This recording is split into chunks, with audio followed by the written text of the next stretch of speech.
Hello and welcome. Today we are diving into a legal idea that's been around for centuries, but it's still at the very heart of property law, the doctrine of estates.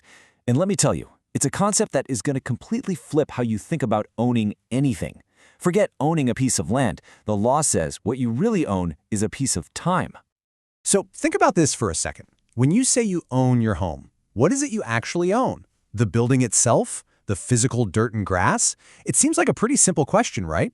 Well, the legal answer is way more surprising and, honestly, a little bit mind-bending. Okay, so here's the big secret. From a legal standpoint, you don't actually own the physical land. You own a segment of time in that land. Isn't that wild? The law doesn't measure your property in square feet, but in years, lifetimes, and in some cases, well, forever. And this isn't some newfangled idea. This was nailed down perfectly in a court case all the way back in 1573. The ruling said an estate is land for a time. I mean, that's the entire concept right there. The estate isn't the house or the field. It's your right to that property for a certain amount of time. And the law came up with different types of estates, which are really just different sized slices of time. Historically, there were three main flavors of these long-term time slices, known as freehold estates. You've got the fee simple. That's the biggest slice of the pie you can get. Then there's the fee tail, which is a really specific slice designed to keep property locked in a family line. And finally, you have the life estate, which, just like it sounds, lasts for only one person's lifetime. Let's dig into each one. First up, the fee simple. If you own your own home, this is almost certainly what you have. It's the biggest, most complete package of property rights that the law even recognizes. It's basically the closest thing we have to absolute total ownership. It's your time in the land, and it can last forever. You know, the name itself actually tells you everything you need to know if you break it down. The word fee is an old feudal term, and it just means the estate can be inherited. And simple, well, that means it's not restricted. It can be passed down to any of your heirs, not just a specific type, like, say, your oldest son. So fee simple literally just means inheritable by anyone. And get this. For centuries, the law took these distinctions so seriously that to create a fee simple, you had to use the exact magic words, to A and his heirs. If a lawyer messed up and just wrote to A forever, the courts would say, nope, that only created an estate for A's lifetime. It's wild. Thankfully, modern law is way more chill about it and just assumes you meant to grant the biggest estate possible. But okay, what if forever was, well, too broad? What if you wanted to control who inherited your property not just next, but for generations and generations to come?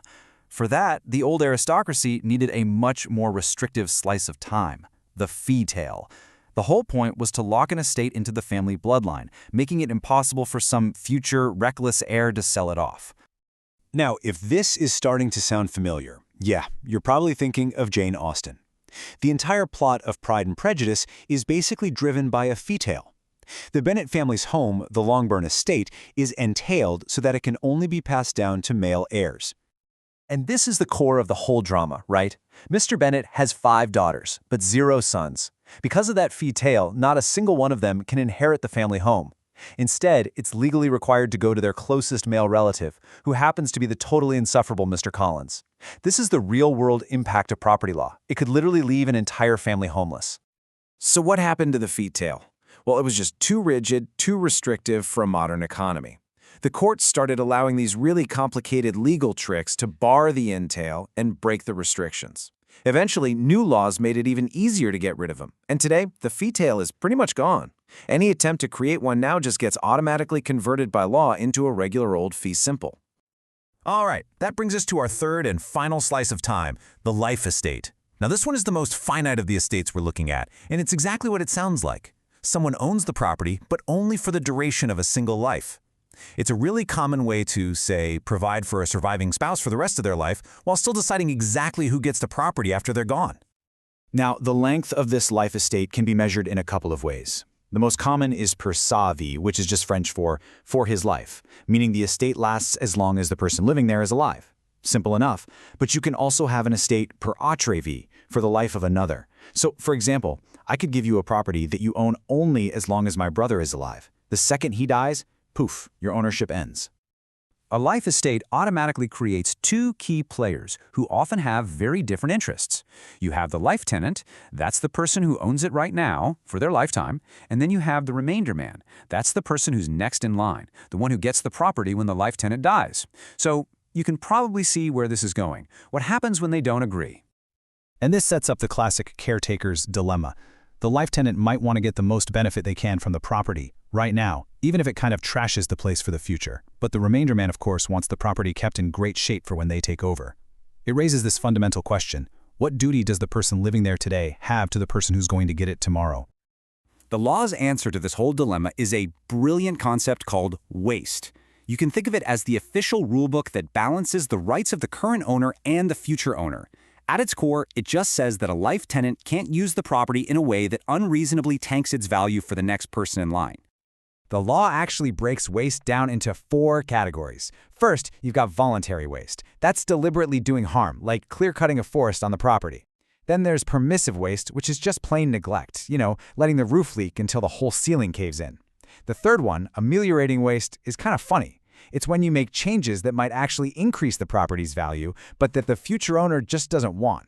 And finally, you have the worst of all, equitable waste, which is just severe, malicious destruction, like taking a sledgehammer to the marble fireplaces just for spite.